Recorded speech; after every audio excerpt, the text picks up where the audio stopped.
Hey everybody, John Mark here. Welcome to Mark My Words, an extremely important video for you today. 25 non-white voting statistics.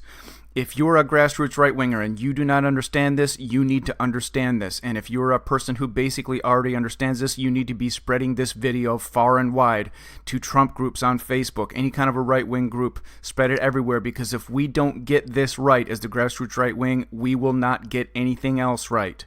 Before I start, two things. Number one, everyone that works in politics in America knows the basic gist of what I'm about to share with you. This is not some kind of a big mystery. The reason the politicians and the people who work in politics don't talk about this all the time is because the politicians are trying to win as many votes as possible, so they're not going to go out there and start quoting these statistics. But this is the reality, and they all know it. In fact, the Democratic Party's entire strategy is based upon just bashing Trump and importing non-white people to vote for them. So this is not some kind of a new thing. Everybody that works in politics knows this. Number two, I'm not saying this out of hate, and I'm not saying that every non-white person votes the same way. I'm not saying that there are no great non-white right-wing people, because there are. It's just that unfortunately they're the small minority of non-whites. So I just want to make sure you understand that before I start. And I'm not saying it out of hate. This is just the reality, folks, okay? Number one, non-white people vote left-wing Democrat by more than 2-1. This non-white voting statistic has been studied for decades, and it did not change in 2016 or in the 2018 midterms, despite President Trump producing results like lowest black unemployment ever. And this is important to point out, because there are always some people out there trumpeting, oh, Blexit, we're going to turn the tide. Yeah, folks, you're not going to turn California red again. California used to be deep red, as we'll see in a moment. Go turn California red again and then get back to me. You can't do it. You won't do it. Stop saying that this is going to change. It's not going to change. There's zero statistical indication that it's going to change. They were saying it before the 2018 midterms, and it turned out not to be true. Stop lying. Stop providing false hope. Number three, surveys show most non-whites of all ages want bigger government, while most whites of all ages, even millennials, even the majority of millennials, want smaller government. So when you say, oh, young people are more left-wing than ever, that's true statistically, but that's mostly because the proportion of these younger generations that is non-white is larger than the previous generations. That's the main reason for it. Number four, in a recent 2019 survey, most whites think the Democrat Party has moved too far left. But the great majority of non-whites love where the Democrat Party is going, and they do not think it is too far left. By the way, all these statistics, you can just Google them, you'll find them. Most non-whites want gun control. Most whites favor the Second Amendment. Is that kind of a big deal? Well, yeah, it is, don't you think? Virginia just turned blue, again, largely because of non-white immigration. Sure, they've got the D.C. suburbs, but the non-white immigration is also what tipped the tide. And then what's the first thing the leftists do when they tip the tide through immigration? I mean, Virginia is basically a small version of what the Democratic Party is doing throughout all of America. Import people to vote for them and then try to shove their will down our throats. Number six, most non-whites support hate speech laws. In other words, they do not believe in free speech. If you support hate speech laws, you do not believe in free speech. Most whites oppose hate speech laws. They believe in free speech. Now, propertarianism has an even better solution than free speech. I will give you a video that you can watch that will touch on that, or a video playlist at the end of the video. Number seven, a recent survey of a subset of Hispanics. Now, check this out. This is very, very interesting. A recent survey of a subset of Hispanics that have conservative views on many issues. See, this is why people have said for years, or tried to say for years, oh, Hispanics are natural conservatives. They're family-oriented, this and that. Well, not really. Most Hispanics don't actually have conservative views on a lot of things, as you'll see in a moment. But even the Hispanics that do have conservative views on many issues, there was a recent survey of that subset of Hispanics, And they found that those Hispanics still vote majority left-wing Democrat. You say, why in the world would that be the case? If they have conservative views on issues, why are they still voting left-wing Democratic?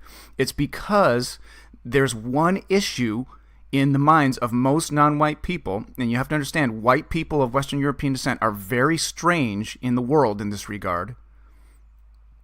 Most non-white people have one issue that trumps everything else when it comes to their voting, and that issue is what you could call ethnocentrism. Their racial identity is very important to them. And so the question of why that would be the case for number 7 here is answered by number 8.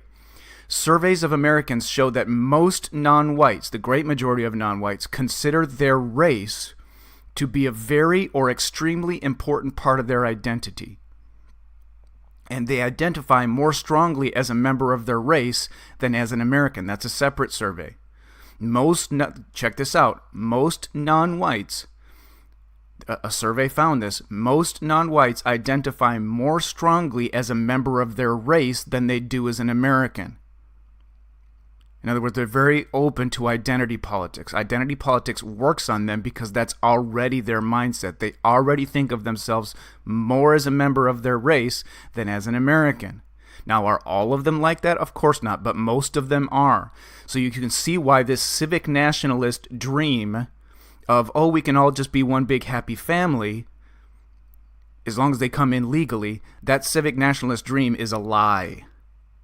Most non-white people are not interested in that. They care more about their racial identity. And as I explained in my video, Why the Left Never Learns Part 1, it's the first video I ever put out. A lot of people still tell me it's the best video I ever did. As I explained in that video, these non-white folks, this is hard for white people to understand because we don't have racial insecurity. And again, I'm not speaking out of hate here. I'm just saying this is the reality of what's going on. We don't have racial insecurity because we're so stinking dominant. All over the world, the whole world speaks English for business. Like, why would a white person feel racially insecure? But you have to understand, and I've spent a lot of time overseas, you have to understand that if you're a non-white person, like in a lot of these third world countries, if a white person shows up, I was just talking about this with some friends the other day who came over to eat, and they had some experience in third world countries. As soon as you walk around in a lot of these third world countries and they see that white skin or that blonde hair or whatever, they just see dollar signs. All they think is you're just automatically rich. Well, it's kind of true. So they are racially insecure. And again, I don't say that out of hate. I say this is just a reality. So if you're a white person, you have to exit your mentality as a white person and understand that most of these non-white folks understandably feel a little bit insecure racially. And they're more ethnocentric. White people of Western European descent, for very interesting historical reasons, are much, much less ethnocentric than non-white people on average. And we see that in the data. We see that in the surveys. In this survey, this same survey here that I'm talking about in number 8, only 15% of whites said that race was a very or extremely important part of their identity. Only 15%. And this is in 2019, after the left has been demonizing white people for a good decade now, like full on. Still, only 15% of white people view race as a very or extremely important part of their identity, whereas non-whites, the majority of them, and in fact the great majority of them, especially when you get to like Hispanics and blacks, consider their race to be a very extremely important part of their identity. That's why they vote great majority Democrat. Even the ones that have conservative views on a lot of things still vote majority left Democrat. That's why. Because race trumps all in their minds. It doesn't matter if, as white people, we're sitting there begging them, don't do this, don't play identity politics. It falls on deaf ears because that is not their mindset.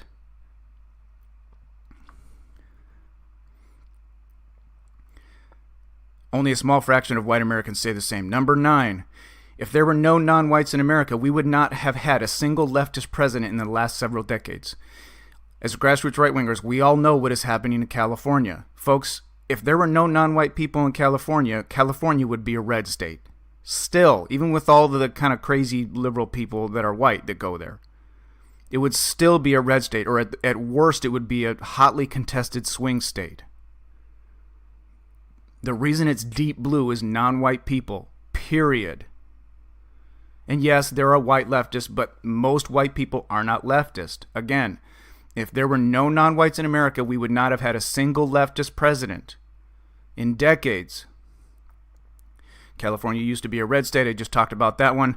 Number 11, Texas, of all places, is turning purple and will go blue for the same reason as California: non-white immigration. Go look at an electoral map, color-coded, of Texas. More statistics. According to Pew Research, number 12, 71% of Hispanic immigrant households are on welfare. You think they're going to be voting right-wing if they're on welfare?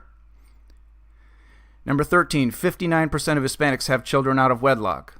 This is a slightly less bad version of what the black community has going on, but it's still very bad. Even the white numbers on this are bad. The white numbers are like 25 or 30%, something like that. Even that is terrible. Number 14, almost 60% don't have a high school diploma. You think those people are going to be voting right-wing? Number 15, over 70% say we should have strict gun control. There it is again. You think it's good to be importing these people by the millions? Legally? And again, I need to clarify this. This is not just illegal immigrants that these voting stats are about. These voting stats are about legal, legal immigrants and citizens that are voting. Legal or illegal doesn't matter. There's still 70% of them say we should have strict gun control. Almost 60% say hate speech should be criminalized. There goes the First Amendment, gone. Because they can define hate speech as whatever they want, as you know. Number 17, almost 60% support abortion. So there goes your Hispanics are natural conservatives thing out the window. And even the 40% that don't support abortion still vote majority left-wing. Number 18, almost 60% support gay marriage. Number 19, over 80% of Hispanics support big government. Hello, people. Number 20, 69% of even highly religious Hispanics vote Democrat. Again, you say, how can a religious person vote Democrat? How can a Christian, or a Catholic person vote Democrat? Again, racial identity politics trumps everything for most non-white people. It trumps all other considerations, and we see that in the voting statistics in the surveys. This is why you have to understand everything that I say, everything that Kurt Doolittle says, everything that we proprietarians say, it is based on data, survey statistics. We're not just making stuff up. This is what the data says. The data says that even most Hispanics that have conservative views on a lot of things still vote majority Democrat. Because why? Well, we see it in the data. The data gives us the answer. Most of them say that race is a very important or extremely important part of their identity. Number 21, according to the National Gang Center, almost half of all gang members are Hispanic and almost half are black. Folks, if we took out 5 or 6 inner city areas from the gun murder statistics and the gun death statistics in America, America would look fantastic as far as gun crime and gun murder and gun death statistics. It's a very small percentage of the population that is causing all these problems and making it look bad statistically. According to recent polls, number 22, a record 67 million people don't speak English at home. Folks, there are 330 million people in America. 67 million of them don't speak English at home, and we're breaking records on that every year. Number 23, Hispanics have voted more than 2-1 for Democrats consistently since 1968 and haven't really deviated. I think the highest it ever went, or the lowest it ever went, was 65%. I'm trying to remember if it was for Bush Jr., one of those times.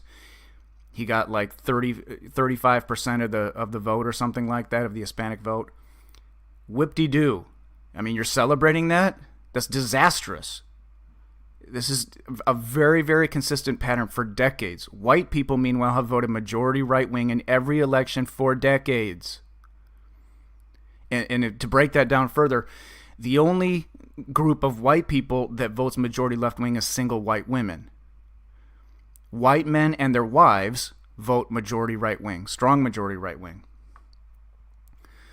So what I'm trying to get you to see here is white men and their wives are the only people in America that want the best practices of Western civilization, that want smaller government, that want personal liberties, or whatever kind of language you want to use. The propertarian language, the scientific language to say that is, we're the only ones who want to live by reciprocity and to enforce reciprocity and to stop parasitism. We're the only ones who want to do that. Everybody else wants to be a parasite because they vote for parasitism. Number 24, almost 80% of Hispanics in the top 5 counties in Texas voted for Beto, or Beto, however you say his name, whatever. Number 25, Hispanics will be a supermajority in Texas by 2024, and whites will become a minority in America by 2050. With the coming years, Republicans will never be able to win a presidential election ever again, and this is due to legal, not illegal immigration. So, civic nationalism, which is right-wingers who support legal non-white immigration, that is what we call in propertarianism baiting into moral hazard. In other words, it's a false promise. In this case, the false promise is it will be okay if we keep importing millions of non-white people. It's a false promise that leads to a violation of reciprocity. Now, some people say, why do you have to single out non-white people? Can't you say we should stop all immigration? Well, I would say that, but see, I'm not a liar. The problem is not white immigration. Now, you could say some of the white immigrants from Western Europe might vote left-wing. Okay, fair enough. We could talk about that, sure. But for example, Eastern European immigrants don't vote majority left-wing because they lived through communism and they know what it's like. They know what's up. So are you going to stop Eastern Europeans from immigrating? You're going to stop white people from South Africa who are having their farms stolen from them by the black people and who are being murdered? You're going to stop them from coming to America just because you want to be politically correct and you don't want to say the truth, which is that non-white people vote more than 2-to-1 left wing and have done so for decades? You want me to lie just to make you feel better? I mean, I understand trying to sell this, and I'm not saying we have to make this like our main selling point, and I'm not saying we have to go all the way into, blood and soil, we're going to be NAZIs. I'm not saying we have to do that, but at least with the civic nationalists, we have to tell them, listen, we can't keep doing this. And it's not out of hate. It's not because all non-whites are bad or anything like that. Have I said such a thing? I've never said such a thing. It's because the simple statistical fact, which everyone that works in politics knows, is that non-whites vote more than 2-to-1 left wing. That is the entire strategy of the Democratic Party. Just keep importing people. So, another point, allowing immigration by merit. Sometimes people say, well, just do it by merit and that will fix the problem. No, it will not, because there are a lot of non-white people. There are billions of non-white people in this world that would love to come to America. We've seen the surveys. Like 350 million Africans would want to come to America or Europe if they could. That's just Africa. I forget the exact statistics. Don't quote me on those. But there's billions of people that would love to move to America. Allowing immigration by merit won't work because a lot of those non-whites would actually meet the merit qualification, but they would still vote majority Democrat. How do we know? Because we see the statistics. It doesn't matter what their income level is. They still vote great majority Democrat. It doesn't matter what their age is, what their gender is. Every single category of non-white people votes great majority Democrat, left wing. So in practicality, there's no way to allow only right-wing non-whites to come into America. There's just no practical way to do it. If you try to say, are you a right-winger, they're just going to lie on the form because the demand to get in here is so strong. They're just going to lie. They're going to say whatever they need to say. There's no way to vet them. There's no way to filter by political views. So the only way to fix this problem is to stop all non-white immigration. The next question that comes up is, well, what about the non-whites that are already here? I talk about that solution in my video called How to Crush the Left Once and For All. Okay? So understand, I have the solutions, not me. A lot of this is coming from Curt Doolittle as well. But we have the solutions. Propertarians have the solutions. We know what to do. Okay? There's a way to fix this, all right? And it could devolve into all-out war. That is a possibility. But the best way to ensure that there's as little loss of life as possible is to make the certainty that this is going to devolve into, or the possibility that this could devolve into something really, really bloody. We need to make that clear to everybody that this could happen. And that's going to drive demand for solutions that would hopefully involve less, I'll just say, force. So if you're looking for the solution in the short term, watch my videos. I'll put the links in the top comment. Leftists and globalists triggered by Richmond Second Amendment rally. In that video, I talk about the universal law of power, and I talk about how the grassroots right wing has all the power, the actual power. Because all power, as you know, flows out of the end of a. And then you can watch my video, Civil War II in America, Who Would Win, that has 1.6 million views. That video will also give you a lay of the land as far as the numbers and the stats and the different factors that would happen when this thing breaks down. Because obviously when the grassroots, at the very latest, when the grassroots right wing stops winning elections because they can't win any more elections because of immigration, there's obviously going to be major conflict. We're already seeing it kind of start in Virginia. That's just the beginning, folks. So watch those two videos. That gives you an idea of the short-term solution. The short-term solution is we need to separate from the big leftist cities. If you look at a 3D map of the 2016 election results, and I have videos where I talk about this. For example, I talk about it in How to Crush the Left Once and For All. If you look at a 3D map, you see that the great majority of leftists live in a small number of big blue cities. They're huge population-wise, small geographically. You make those their own independent city-states with no political power over the rest of the country, you just basically solved your problem. You say, is that impossible? No, it's not impossible. Look at Virginia. They're seriously considering joining West Virginia or separating from Richmond in the D.C. suburbs. And if they decide to do it and they call on us to show up and help defend them if they need to, no one can stop them from doing it. The military voted 2/3 for Trump. Most police are heavily in favor of the Second Amendment, at least according to surveys. So you need to watch those videos because it helps you understand the true power dynamic in America. And then for the long-term solution, you need to understand a propertarianism. We know how to fix this stuff. We know how to make sure this never happens again to our people, to our civilization, to our nation. So watch my video, How to Crush the Left Once and For All, or you can go to my playlist, Propertarianism Basics, that starts with that video. And you can learn about propertarianism. You absolutely need to learn about that if you're a grassroots right-winger.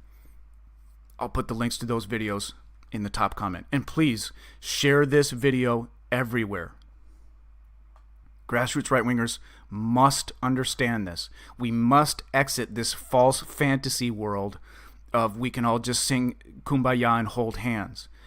That's something that the left has tried to sell to America and to white people, and it is a lie. Reality, the data, the statistics simply do not line up with that. And for the love of God, please do not go around telling people it's going to be okay to keep importing millions of non-white people legally. Oh, we can teach them. No, you can't. Not most of them you can't. Go watch my video, Why the Left Never Learns, Part 1. And you will understand more about that. That's what I've got for you today. Love you all. Till next time. Share this video, folks. Share it around.